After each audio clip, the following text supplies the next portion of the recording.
Aspirin side effects ആണ് നമ്മൾ നോക്കുന്നത്.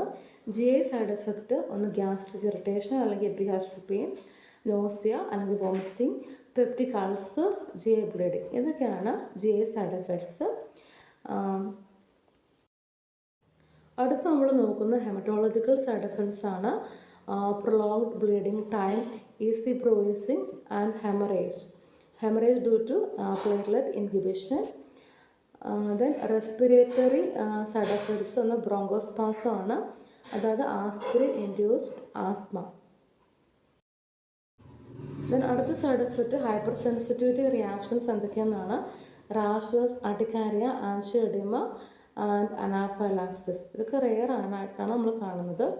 ദെൻ CNS സൈഡ് എഫക്റ്റ് അതിന് ഫുള്ളായിട്ട് പറയുന്നത് സാലിസിലസും എന്നാണ്. ഒന്ന് ടിനിറ്റൂസ്, അതായത് നമ്മുടെ ചെവിയിൽ എന്തോ സൗണ്ട് ഉണ്ടാകുന്നതാണ്, ഒരു സൗണ്ട് എഫക്റ്റ് വരുന്നതാണ്. ഡിസിനസ്, ഹെഡേക്ക്, അതുപോലെ confusion in high doses. Then metabolic disorder, respiratory alkalosis, metabolic acidosis, hypothermia, ഇതൊക്കെയാണ് മെറ്റബോളിക് ഡിസോർഡേഴ്സ്. അടുത്ത് നമ്മൾ നോക്കുന്ന റീനൽ സൈഡ് എഫക്ട്സ് എന്തൊക്കെയെന്നാണ്. ഒന്ന് റീനൽ ബ്ലഡ് ഫ്ലോ കുറയ്ക്കുന്നുണ്ട്, അക്യൂട്ട് കിഡ്നി ഇഞ്ചുറി ഉണ്ടാകാനുള്ള ചാൻസ് ഉണ്ട്, അതുപോലെ സോഡിയം വാട്ടർ റിട്ടൻഷനും നമ്മുടെ ശരീരത്തിൽ ഉണ്ടാകുന്നുണ്ട്.